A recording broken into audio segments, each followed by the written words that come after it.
नमस्कार, स्वागत है आपका मार्तन संदेश के सोशल मीडिया चैनल में प्रेरक कहानियों की श्रृंखला में प्रस्तुत है। ये कहानी राजा ने बच्ची को भोजन दिया।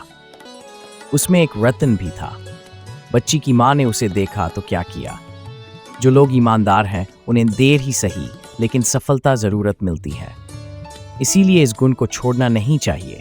बेईमानी से कुछ पलों का लाभ मिल सकता है, लेकिन भविष्य में इसकी वजह से परेशानियां जरूर होती हैं। उज्जैन, कई बार बेईमानी के कारण समाज में आपकी बदनामी भी होती है। इसका असर न सिर्फ आप बल्कि आपके पूरे परिवार पर पड़ता है। इसलिए ईमानदारी को किसी भी हाल में छोड़ना नहीं चाहिए। सीरीज चला रहा है। इस सीरीज के अंतर्गत आज हम आपको ऐसा प्रसंग बता रहे हैं जिसका सारी ही है, अगर आप ईमानदार हैं तो आपको देर से ही सही मगर सफलता जरूर मिलेगी। जब छोटी बच्ची ने दी ईमानदारी। पुराने समय में एक राज्य में अकाल पड़ गया। राज्य के लोगों का खाना खत्म हो गया। लोग भूखे मर रहे थे। तब वहां के राजा ने प्रजा को रोटियां देना शुरू कर दिया। जब ये बात पूरे राज्य में तो राजा के महल में लोगों की भीड़ लगने लगी। सभी लोग बड़ी बड़ी रोटियां पाने के लिए रोटी लेने के लिए एक छोटी लड़की भी महल पहुंची। जब सारे लोग रोटियां लेकर चले तब राजा के पास एक ही सबसे छोटी रोटी बची थी। राजा ने वह रोटी उस बच्ची को दे दी। इसके बाद कुछ दिनों तक ऐसा ही हुआ। राजा उस बच्ची के लिए एक रोटी बचाकर रखते थे। एक दिन ने बच्ची को रोटी दी तो वह दौड़कर अपने घर पहुंची।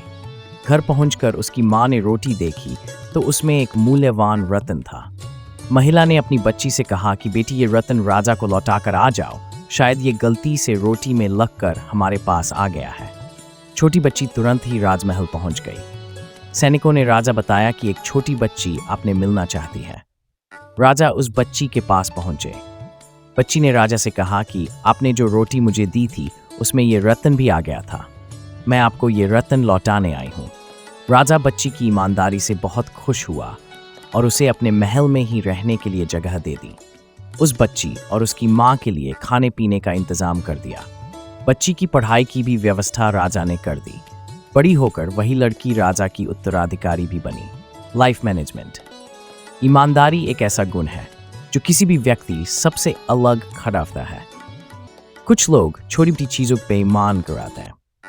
ये चीजें एक जाकर गैंग द क्रोश बनती है। इसलिए ईमानदारी से इसका में चरित्र में आत्मनिर्भर करें।